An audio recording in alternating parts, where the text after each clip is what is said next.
Shri Maheshwari times के सभी पाठकों और श्रोताओं को श्रद्धा करता हुए का नमस्कार। बात हम सब की। कोई पशु आत्महत्या नहीं करता है और कोई वृक्ष आत्महत्या नहीं करता है, ऐसा क्यों होता है?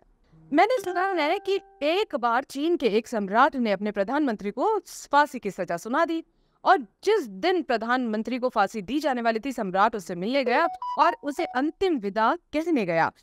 वह उसका बहुत वर्षों तक वफादार सेवक था, लेकिन उसने कुछ नहीं किया और सम्राट बहुत नाराज हो गया कि उसे फांसी की सजा दे दी।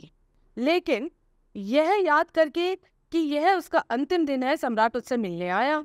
जब सम्राट आया तो उसने देखा कि प्रधानमंत्री रो रहा है और उसकी आंखों में आंसू बह रहे हैं। यह सोचकर कि वह सोच नहीं सकता था कि मृत्यु उसे रोकने का कारण हो सकती है, क्योंकि प्रधानमंत्री बहुत ही बहादुर आदमी था। उसने कहा कि यह कल्पना करना भी असंभव है, तुम मृत्यु को निकट देखकर रो रहे हो। यह सोचना भी असंभव है कि तुम बहादुर आदमी हो और मैंने अनेक बार तुम्हारी बहादुरी देखी है। अवश्य कोई और बात है। क्या बात है? यदि मैं कुछ कर सकता हूं तो मैं जरूर करूंगा। प्रधानमंत्री ने कहा, अब कुछ भी नहीं किया जा सकता और ये बताने के लिए कुछ लाभ नहीं होगा, लेकिन अगर जिद करेंगे तो मैं अभी भी आपका सेवक हूं। आपकी आज्ञा मानकर आपको बता दूंगा।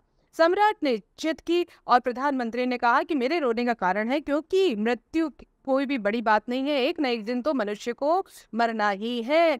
लेकिन जो बाहर खड़े घोड़े को देखकर मैं रो रहा हूँ, सम्राट ने मुझे, इस घोड़े को देखकर क्यों रो रहे हो? प्रधानमंत्री ने कहा कि मैं जिंदगी भर इसी तरह के घोड़े की तलाश कर रहा था, क्योंकि एक प्राचीन कला जानता हूँ और मैं इस घोड़े को उड़ना सिखा सकता हूँ, लेकिन उसके लिए एक खास किस्म का घोड़ा चाहिए और ये उसी किस्म का घोड़ा है और यह मेरा अंतिम दिन है। मुझे मृत्यु की फिक्र नहीं है, मैं रोता हूँ कि मेरे प्राचीन कला भी मेरे साथ में मर जाएगी। तो सम्राट ने उत्सुकता जगी और घोड़ा उड़े, यह बड़ी बात होगी मेरे लिए। तो घोड़े को उड़ना सिखाने में कितने दिन लगेंगे? प्रधानमंत्री ने कहा 1 वर्ष लगेगा। सम्राट ने कहा चलो बहुत अच्छा, मैं तुम्हें 1 वर्ष के लिए आजाद कर देता हूँ, लेकिन याद रखना अगर घोड़ा नहीं उड़ा तो तुम्हें फांसी दे दूंगा, अगर घोड़ा उड़ा तो तुम्हें माफ कर दूंगा, क्योंकि इतिहास में मैं ऐसा पहला सम्राट बनूंगा कि जो घोड़ा उड़ा पाएगा। तो वो जेल से बाहर हो गया, रोना बंद कर दिया। प्रधानमंत्री घोड़े पर सवार होकर प्रसन्न और हंसता हुआ अपने घर पर पहुंच गया। उसकी पत्नी भी रो रही थी और उसने सुना कि मैंने सुन तो सब कुछ लिया, लेकिन तुम्हारे आने से पहले मुझे एक खबर सब मिल गई थी, लेकिन बस 1 वर्ष के लिए। मैं जानती हूँ कि ऐसी कोई कला नहीं है, घोड़ा उड़ नहीं सकता है और ये सब धोखा है। तो अगर तुम 1 साल ये मांग सकते थे तो 10 साल क्यों नहीं मांगे? प्रधानमंत्री ने बोला कि जरा ज्यादा हो जाता, इतने दिन मिले वो ही बहुत है। घोड़े के उड़ने की कला अविश्वसनीय है, ये तो मेरे को ही पता, ये सरासर धोखा होता। लेकिन पत्नी ने कहा, अब मेरे लिए तो ये भी बड़े दुख की बात है कि मैं तुम्हारे साथ रह तो रही हूँ, पर भीतर से मुझे पता है कि तुम 1 वर्ष बाद मर जाओगे। तो प्रधानमंत्री ने बोला कि अब मैं तुम्हें प्राचीन भेद की बात बताता हूँ कि तुम्हें तो पता ही नहीं है कि 1 वर्ष में सम्राट भी तो मर सकता है, घोड़ा भी तो मर सकता है, मैं भी तो मर सकता हूँ, कि कौन जाने घोड़ा उड़ना सीख जाएगा या नहीं सीखेगा। बस आशा मनुष्य आशा के सहारे जीता है, क्योंकि वह उतना ऊबा हुआ होता है कि जब ऊब जाता है तो आशा नहीं रहती है और जहां निराशा परिपूर्ण हो जाती है तो हम आत्महत्या कर लेते हैं। और ऊब और आत्महत्या दोनों मानवीय घटनाएं हैं।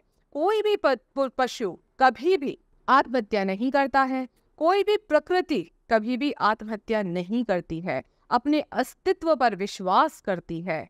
हम बिल्कुल चारों ओर विषाद और एक वातावरण से निर्मित कर लिया है और मनुष्य ने अपनी प्रवृत्तियां खो दी है। अब उसके पास कोई ब्लूप्रिंट नहीं है। तुम बिना किसी ब्लूप्रिंट के या बिना किसी बिल्ट प्रोग्राम के जन्म लेते हो। तुम्हारे लिए कोई बनी बनाई यांत्रिक रेखाएं उपलब्ध नहीं होती।